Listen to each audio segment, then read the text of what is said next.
বিসমিল্লাহির রহমানির রহিম। আসসালামু আলাইকুম। আজকে আমি আপনাদেরকে একটা নিনজা টেকনিক শিখিয়ে দিব, যে টেকনিক করে আপনাদের আর অরেঞ্জ কিনতে হবে না। আপনারা এইভাবে করে বানাবেন আর শুধু খাবেন, কাটতে হবে না, 50% কাটা থাকবে। তো চলেন আমরা সেই জিনিসটা কীভাবে মেক করব সেটা আমরা দেখি। তো আমি দুইটা ইলিপস নিয়েছি অরেঞ্জ কালার দিয়ে। তো এই ইলিপসের মধ্যে আমি লাইন সেগমেন্ট টুল দিয়ে একটা লাইন নিলাম অর্ধেক বরাবর, উপর থেকে নিচে শিফট চেপে ড্রাগ করে। তো এটা আমি একটা হোয়াইট কালার দিয়ে নিব, যেটা আমি একটা লাইন নিছি সেই লাইনটা, এটা হোয়াইট কালারটা দিয়ে একটু বাড়ায় নিলাম। জুম করে দেখি এটা কোন পর্যন্ত আছে, এই পর্যন্ত আছে। তো সমস্যা নেই, এটাকে আমি সিলেকশন টুল দিয়ে শিফট চেপে আমি একটু উপরের দিকে উঠায় এই পর্যন্ত নিলাম। আচ্ছা, বেশি উঠে গেছে, এটাকে একটু নিচের দিকে নামায় রাখি এই পর্যন্ত। তারপর আমি ইলিপসটাকে সিলেকশন করে এটাকে আমি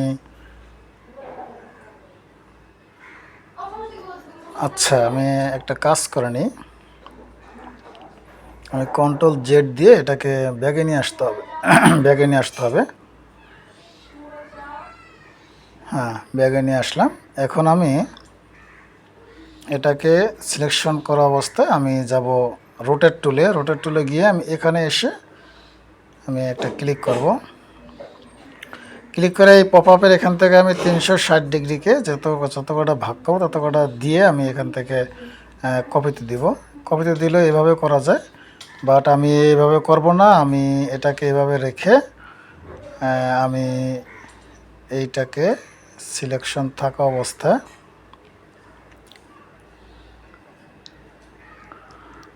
আমি রোটেট টুলে যাব। রোটেট টুলে গিয়ে আমি এটাকে এখানে একটা ক্লিক করব।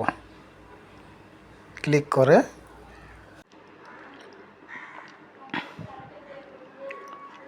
এইভাবে দিয়ে আমি কন্ট্রোল ডি দিয়ে নিয়ে নিলাম, আমার লাইনগুলো নিয়ে নিলাম। এখন আমি এটাকে এটাকে কপি এবং পেস্ট করলাম। পেস্ট করে এখন এইটাকে আমি একটু, যেটা উপরে পেস্ট করেছি সেটাকে একটু অল্টার শিফট ধরে আমার যে লাইন আছে লাইন বরাবর আমি এখানে রেখে দিব, এবং পেছনেরটাকে আমি সিলেকশন করে এখান থেকে আমি হোয়াইট কালার করে দেব। এই কালারটা করে দিলাম। তো দেখেন কত সুন্দর একটা আমার শেপ তৈরি হয়েছে অলরেডি। এখান থেকে আমি এটাকে একটু চিকন অথবা একটু মোটা করে নেব। জাস্ট আমার যে লাইনগুলো আছে লাইনগুলোর সাথে আমি অ্যাডজাস্ট করায় নিব, এটাই হচ্ছে মূল উদ্দেশ্য। এভাবে থাক, প্রবলেম নাই। সবগুলোকে ধরে আমি এইভাবে করে রেখে এখন আমি আমার যে কপি করে রেখেছিলাম সেই কপি করা অংশটাকে এখানে নিয়ে এসে ডিরেক্ট সিলেকশন তুল দিয়ে আমি অর্ধেকটাকে কেটে দেব, ডিলিট করে দেব। ডিলিট করে দিয়ে এটাকে আমি ধরে ঠিক এই জায়গাটাতে বসায় দেব এইভাবে। এখন সিলেকশন করা অংশটাকে আমি সিলেকশন টুল দিয়ে এইভাবে করে একটু কার্ভ করে নিব।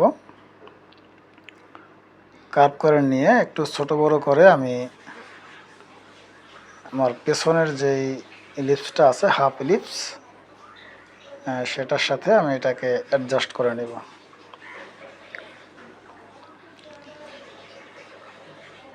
এটাকে ধরে একটু ছোট বড় করে অ্যাডজাস্ট করতে হবে।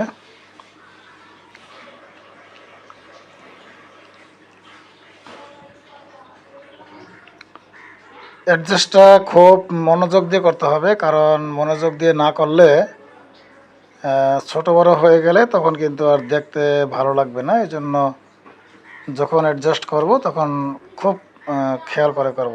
আমি সবগুলোকে ধরে আচ্ছা, আমি এটাকে একটু অল্টার শিফট দিয়ে একটু নিচে নিয়ে আসি।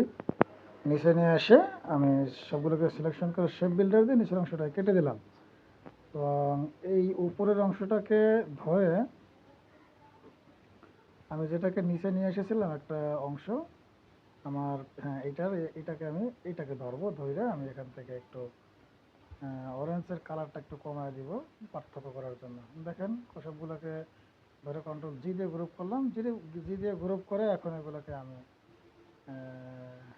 একটু হালকা ছোটো করে নিই। ছোটো করে আমি এটাকে রাইট ক্লিক করব, রাইট ক্লিক করে আমি ট্রান্সফর্মারে রিফ্লেক্ট করে দেবো।